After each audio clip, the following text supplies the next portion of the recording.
ओम नमः शिवाय। आज हमारा शिव पुराण का 67वां दिन 38वां अध्याय विश्वकर्मा द्वारा दिव्य मंडप की रचना। ब्रह्मा जी बोले, हे मुनि शेष नारद, शैलराज हिमालय ने अपने नगर को बारात के स्वागत के लिए विभिन्न प्रकार से सजाना शुरू कर दिया।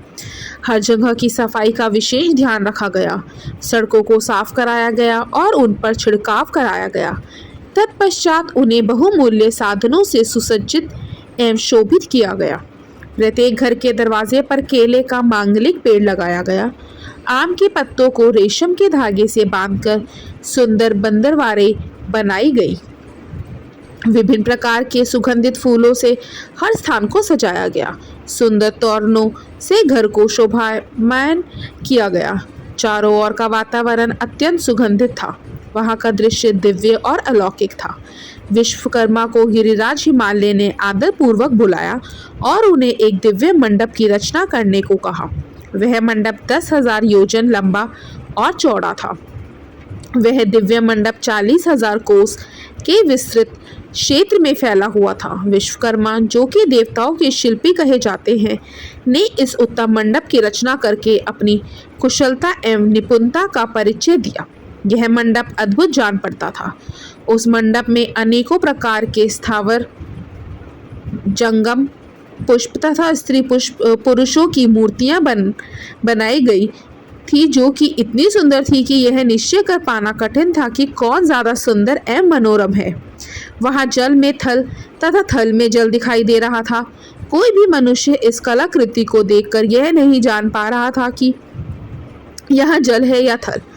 विभिन्न प्रकार के जानवरों की कलाकृतियां जीवंत बनाई गई थी। अपनी सुंदरता से जड़ हृदयों को मोहित करते सारस कहीं सरोवर में पानी पीते दिखाई देते थे, तो कहीं जंगलों में सिंह ऐसे लग रहे थे मानो अभी दहाड़ना शुरू कर देंगे।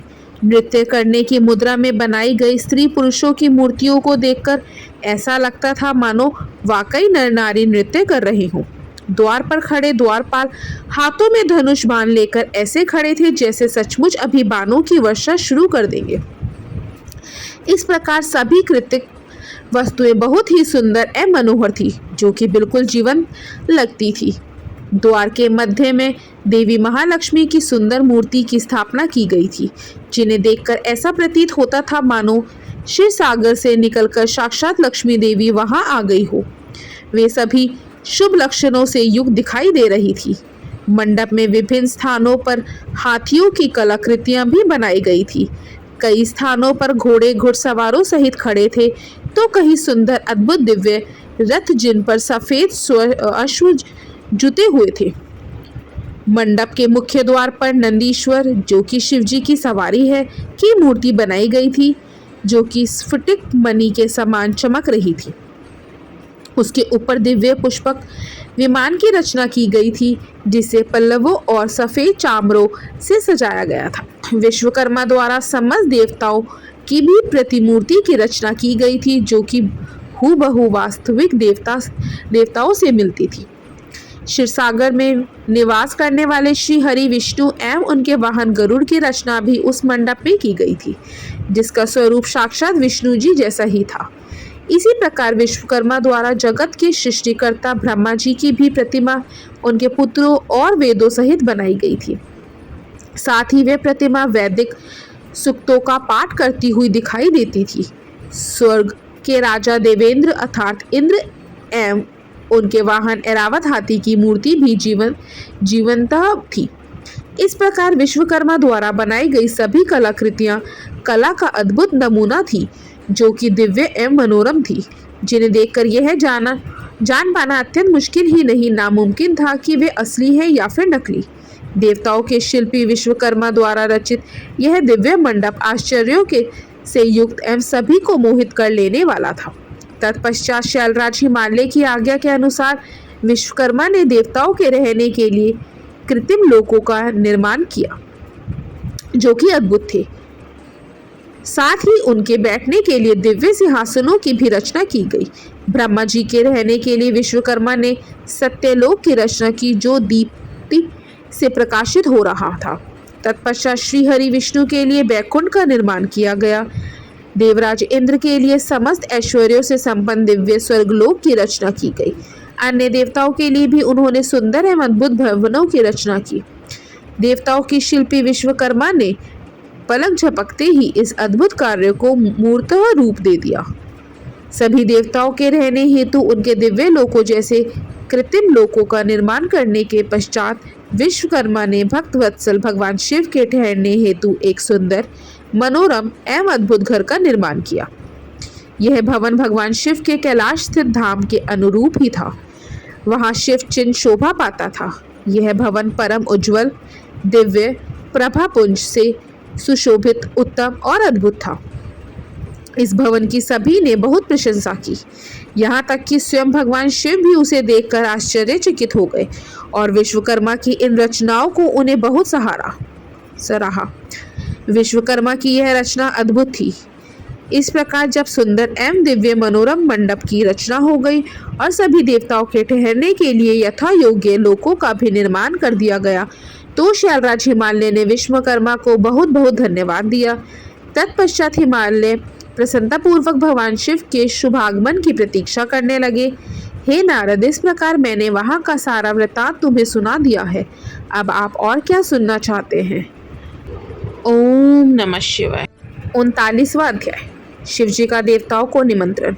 नारद जी बोले, हे महाप्रज्ञ, हे विधाता, आपको नमस्कार है। आपने अपने श्रीमुख से मुझे अमृत के समान दिव्य और अलौकिक कथा को सुनाया है। अब मैं भगवान चंद्रमौली के मंगलमय वैवाहिक जीवन का सार सुनना चाहता हूँ, जो कि समस्त पापों का नाश करने वाला है।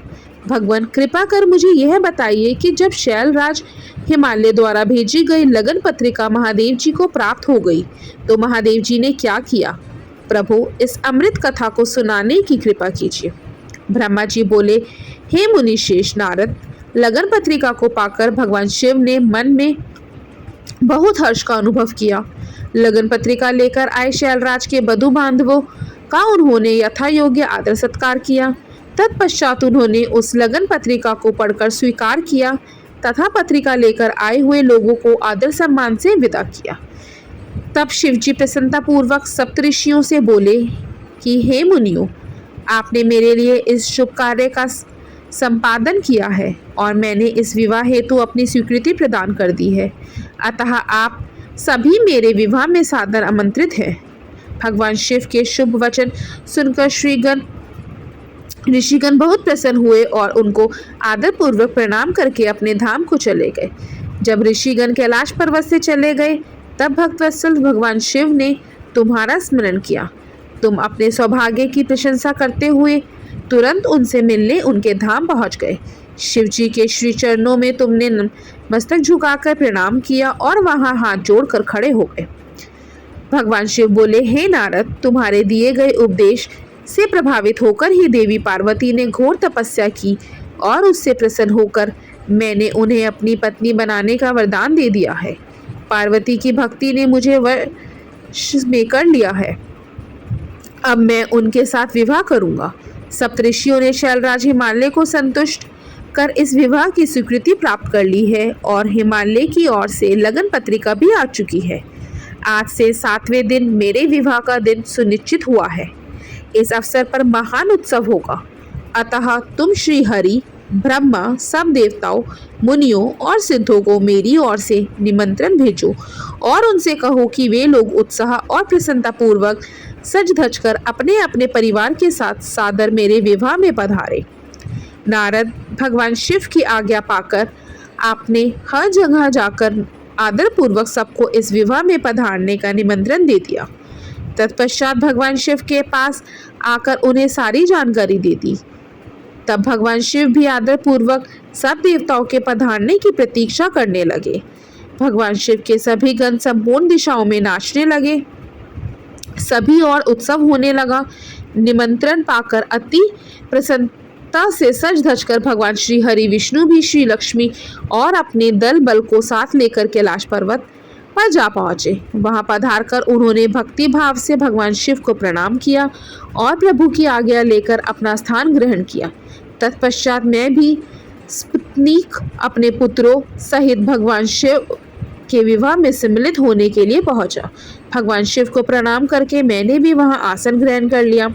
इसी प्रकार सब देवता, देवराज इंद्र आदि भी अपने अपने गणों एवं परिवारों के साथ सुंदर वस्त्रों और बहुमूल्य आभूषणों से शोभायमान होकर वहां पहुंच गए। सिद्ध, चारण, गंधर्व, ऋषि, मुनि सब सहर्ष विवाह में सम्मिलित होने के लिए कैलाश पर पहुंच गए। अप्सराएं नृत्य करने लगी और देवनारियां गीत गाने लगी। त्रिलोकीनाथ भगवान शिव ने स्वयं आगे बढ़कर सभी अतिथियों का सहर्ष आदर सत्कार किया।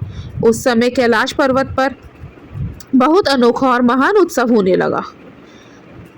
सभी देवगण हर कार्य को कुशलता के साथ संपन्न कर रहे थे, मानो उनका अपना ही कार्य हो। प्रसन्नता पूर्वक सातों मातृकाएं शिव जी को आभूषण पहनाने लगी। लोकोचार रीतियां करके भगवान शिव की आज्ञा से श्री विष्णु आदि सभी देवता वर यात्रा अर्थात बारात ले जाने की तैयारी करने लगे। सातों माताओं ने भगवान शिव का श्रृंगार किया। उनके मस्तक पर तीसरा नेत्र मुकुट बन गया, चंद्रकला का तिलक लगाया गया। उनके गले में पड़े दोनों सांपों को उन्होंने और ऊंचा कर लिया और वे इस प्रकार प्रतीत होने लगे मानो सुंदर कुंडल हो। इसी प्रकार सभी अंगों पर सांप लिपट गए जो आभूषण की सी शोभा देने लगे। सारे अंगों पर चिता की भस्म रमा दी गई, वह चंदन के समान चमक उठी। वस्त्र के स्थान पर सिंह तथा हाथी की खाल को उन्होंने ओढ़ लिया। इस प्रकार श्रृंगार से सुशोभित होकर भगवान शिव दूल्हा बनकर तैयार हो गए। उनके मुखमंडल पर जो आभा सुशोभित हो रही थी उसका वर्णन करना कठिन है। वे साक्षात ईश्वर हैं। तत्पश्चात समस्त देवता, यज्ञ, दानव, नाग, पक्षी, अप्सरा और महर्षिगण मिलकर भगवान शिव के पास गए और प्रसन्नता पूर्वक बोले, हे महादेव महेश्वर जी, अब आप देवी पार्वती को ब्याह लेने के लिए हम लोगों के साथ चलिए और हम पर कृपा कीजिए।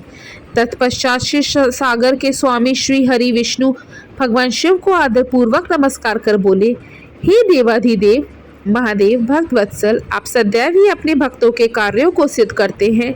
हे प्रभु, आप गिरिजा नंदिनी देवी पार्वती के साथ वेदोक्त रीति से विवाह करिए। आपके द्वारा उपयोग में लाई जाने वाली विवाह की रीति ही जगत में विवाह रीति के रूप में विख्यात होगी। भगवान, आप कुल धर्म के अनुसार मंडप की स्थापना करके इस लोक में अपने यश का विस्तार कीजिए। भगवान विष्णु के ऐसा कहने पर महादेव जी ने विधि पूर्वक सब कार्य करने के लिए मुझ यानी ब्रह्मा से कहा। तब मैंने श्रेष्ठ मुनियों कश्यप, अत्रि, वशिष्ठ, गौतम, भगुरी, गुरु, कनव, बृहस्पति, शक्ति,